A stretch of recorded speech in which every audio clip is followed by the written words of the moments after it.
Detyra është ta provoj që ke gabim. Okej, gati. Të lutem, Kush e krijoi Zotin? nëse më lejon të bëj një kundërpyetje? Po. Nëse bukpjeksi pjek bukën, kush e pjek bukpjeksin? Do të më quaj të çmendur apo jo? Arsyeja është që ne bëjmë pyetjet për njerëzit apo gjërat sipas cilësive dhe karakteristikave të tyre. Richard Dawkins flet për një regres të pafundëm. Pra vazhdon të pyes kush e bëri atë, kush e bëri atë, kush e bëri atë. Por nëse qenia në fund të gjithçkaje, shkaku i të gjitha shkaqeve, lëvizsi kryesor është veti pafund, atëherë ne nuk do ta bënim më atë pyetje. Kur e bën pyetjen kush e krijoi Zotin, ti nuk je duke pyetur rreth Zotit, sepse Zoti, siç është postuluar nga të gjitha fetë kryesore, është një entitet që nuk ka fillim. Mirë, por ti ose beson që pula erdhi e para ose veza erdhi para, apo jo? Came first or the egg came first, right?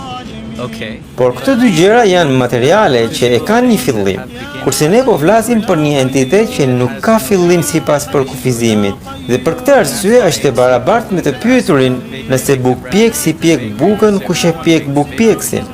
Ti do të thuash që askush nuk e pjek bukpjeksin sepse furtari nuk piqet. Dhe ti thua, mirë, natyra e bukpjeksit është e ndryshme dhe buka është e ndryshme. Thënë kjo, ndryshimi midis bukpjeksit dhe bukës është tejet i vogël në krahasim me ndryshimin midis krijesës dhe krijuesit. Pra krijuesi duhet të jetë jashtë kohës fizike, jashtë hapësirës, jashtë materijes. Kjo është përgjigja me gjithë respektin për ty. E vlerësoj idenë që thua se është jashtë mendimit racional, kështu që në të dyja rastet duhet vendosësh besimin tënd në diçka apo jo? Pajtohem, por e di, Islami thotë që besimi nuk është vetëm të besosh verbërisht diçka për të cilën nuk ke asnjë provë. Sakt. Islami thotë ke të drejtë, racionaliteti, studimi i shkencës duhet të na çojë në faktin se duhet të ketë diçka, por vetëm përvoja personale, e matshme, e vëzhgueshme, e përsëritshme. Duhet të vërtetojë nëse ka një Zot apo jo. Atëherë arrin një përfundim logjik që ka diçka përtej racionalitetit që na ka krijuar. Po, por dua të them, ky është një përfundim logjik.